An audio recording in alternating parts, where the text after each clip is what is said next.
ಯಾವುದೇ ಅನುಮತಿ ಇಲ್ಲದೆ ಅವ್ರು ಟ್ರಾನ್ಸಾಕ್ಷನ್ ಮಾಡಿದಾರಂತ ಇದೆ ಅದು. ಮತ್ತು ಮೋರ್ ದೆನ್ 5 crore ಇದ್ರೆ ನ್ಯಾಚುರಲ್ ಆಗಿ ಅದು CIDಗೆ ವರ್ಗಾವಣೆ ಆಗಿದೆ 5 crores. ಸೊ CID ಅವರು ತನಿಖೆ ಮಾಡಿ ಅದರಲ್ಲಿ ಏನೇನು ಲೋಪ ತೋರಿಸಿದೆ, ಯಾವ ಪರ್ಮಿಷನ್ ಇದೆ, ಯಾವುದಿಲ್ಲ, ಅಷ್ಟೆಲ್ಲ ಹೇಳಿದಂಗೆ ಅಷ್ಟು ಸಾವಿರಾರು ಕೋಟಿ ಇದೆ ಅದರಲ್ಲಿ. ಇದೆಲ್ಲ ತನಿಖೆ ಮಾಡಲಿಕ್ಕೆ ಒಂದೇ ದಿವಸದಲ್ಲಿ ಆಗೋಲ್ಲ. ಸೊ ತನಿಖೆ ಮಾಡಿ ಮುಂದಿನ ಸ್ಟೆಪ್ ತಗೋತಾರೆ.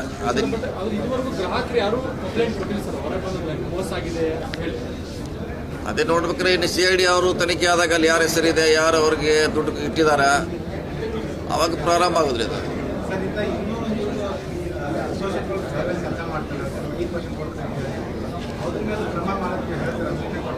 ಅಲ್ಲ ಇದ್ದೇ ಇದೆ ಅಂತ ಭಾಳಷ್ಟು ಇದೆ. ಮೋಸ ಮಾಡಲಿಕ್ಕೆ 1 ತಿಂಗಳಲ್ಲಿ ಡಬಲ್ ಕೊಡ್ತೀವಿ, ವರ್ಷದಲ್ಲಿ ಡಬಲ್ ಕೊಡ್ತೀವಿ ಅನ್ನೋ ಬಂದಿದ್ದಾರೆ ಅಂತ ಗೊತ್ತಾದ ತಕ್ಷಣ ಪೊಲೀಸರಿಗೆ ಗಮನಕ್ಕೆ ತರಬೇಕು. ಸರ್, ಇದೊಂದು ರಾಜಕೀಯ ಪ್ರೇರಿತ ಅನ್ನುವಂಥದ್ದನ್ನು ಕೂಡ ಕೆಲವೊಂದಿಷ್ಟು ಮಾತುಗಳು ಕೇಳಿ ಬರ್ತಾ ಇದ್ದಾರೆ. ಇಂಥ ಪ್ರಕರಣದಲ್ಲಿ ರಾಜಕೀಯ ಯಾರು ಮಾಡ್ತಾರೆ, ಯಾರು ಮಾಡೋರು, ರಾಜಕೀಯ ಮಾಡೋರು ಅದಕ್ಕೆ ಹೇಳಿಲ್ಲ. ಹೇಳೋರಂತ ಅವ್ರು ಹೇಳೋರು, ಅವ್ರಿಗೆ ನೋ ಲಿಮಿಟ್. ಬೆಳಗಾವಿಯಲ್ಲಿ ಏನಾದರೂ ಕೂಡ ಅದಕ್ಕೊಂದು ರಾಜಕೀಯ ಅಂತ ಹೇಳಿಬಿಡ್ತಾರೆ. ಇಷ್ಟೆಲ್ಲ ದೊಡ್ಡ ಹಗರಣ ಆಗಿದೆ ಅದ್ರಲ್ಲಿ ರಾಜಕೀಯ ಪ್ರಶ್ನೆ ಇರಲ್ಲ. ಹೌದು, ಅದರಿಂದನೇ ಇದಾಯ್ತು. ಅದು ಅವ್ನು ಮಾಡುವಂಥ ಭಾಷೆನ ರಾಜಕೀಯ ವ್ಯಕ್ತಿಗಳಿಗೆ ಥ್ರೆಟ್ ಕೊಡುವಂಥ ಮಾತಾಡೋದಂದ್ರೆ ಇದು ಉದ್ಭವ ಆಯಿತು. ಆಮ್ಯಾಗ ಅದು ಒಂದು ನೋಡ್ಲಿಕ್ಕೆ ಹೋಗಿ 2 ಸಿಕ್ತು, 2 ಹೋಗಿ 3 ಸಿಕ್ತು, ಹಂಗಾಯ್ತು ಅದಷ್ಟೇ. CID ಅವ್ರು ಮಾಡ್ತಾರೆ, ತನಿಖೆ ಮಾಡ್ತಾರೆ. ಇಲ್ಲ ಈಗಂತಿ ಮಾಡಿದಾಗ ಅದು ಇಲ್ಲಿಗೆಲ್ಲ ಆಗಿದೆ ಅಂತ ಅವ್ರು ಹೇಳ್ತಾರೆ ಅಧಿಕಾರಿಗಳು. ಇನ್ನು ಮುಂದಿನೆಲ್ಲ CID ಅವ್ರಿಗೆ ಬಿಟ್ಟಾರ. CID ಅವರು ತನಿಖೆ ಮಾಡ್ರಿ. ಇಲ್ಲ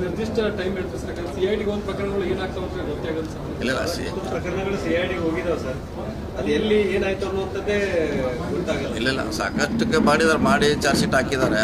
ಸುಮಾರನ್ನು ಒಳ್ಳೆ ರೀತಿ ಮಾಡಿದ್ದಾರೆ. ಇದು ಕೂಡ ನ್ಯಾಚುರಲ್ ಆಗಿ 5 ಕೋಟಿ ಅಬಾವ್ ಇರೋದ್ರಿಂದ ನ್ಯಾಚುರಲ್ ಆಗಿ ಇದು CIDಗೆ ಹೋಗಿ ಹೋಗ್ತದೆ. ಅವರೇ ಮಾಡಬೇಕು. 35,000 ಜನ ಅದರಲ್ಲಿ ಹೂಡಿಕೆ ಮಾಡಿದ್ದಾರೆ ಅನ್ನುವಂಥದ್ದಿದೆ. ಇಲ್ಲ ಪ್ರಾಥಮಿಕ ಅಂತ ಹೇಳಿದಾರೆ, ಗೊತ್ತಿಲ್ಲ ಎಷ್ಟಿದೆ ಎಕ್ಸಾಕ್ಟ್ಲಿ. ಅದೇ 1-2 ಸಲ ಹುಡುಕ್ಲಿಕ್ಕೆ ಆಗೋಲ್ಲ ಎಷ್ಟಿದಾರಂತ.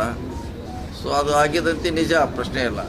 ಜಾಸ್ತಿ ಇಂಟ್ರೆಸ್ಟ್ ಕೊಡೋಕೆ ಯಾರಿಗೂ ಸಾಧ್ಯ ಆಗೋದಿಲ್ಲ. ಇವ್ರು ಹೆಂಗೆ ಕೊಡ್ತಾ ಇದ್ದಾರೆ, ಇವೆಲ್ಲ ತನಿಖೆ ಆಗಬೇಕಲ್ಲ. 10 ಲಕ್ಷಕ್ಕೆ 3 ಲಕ್ಷ, 3,000, 4,000 ಪ್ರತಿ ತಿಂಗಳ ಕೊಡ್ತಾರೆ ಅಂತಾರೆ. ಇದನ್ನ ಚೆಕ್ ಮಾಡಬೇಕು.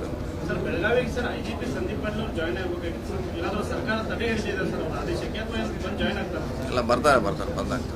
ಸರ್, ಇತ್ತೀಚೆಗೆ ಬೆಳಗಾವಿ ಮಹಾನಗರ ಪಾಲಿಕೆ ಸಭೆ ಬೆಳಗಾವಿ ಕರ್ನಾಟಕದ್ದು ಅಂತೇಳಿ ಠರಾವ್ ತೊಗೊಳಕ್ಕೆ ಇವರು ಹಿಂದೇಟ್ ಆಗ್ತಾ ಇದ್ದಾರೆ. ಏನಾದರೂ ಬಂದಿದೆ ಸರ್ ಇದು ವಿಚಾರ?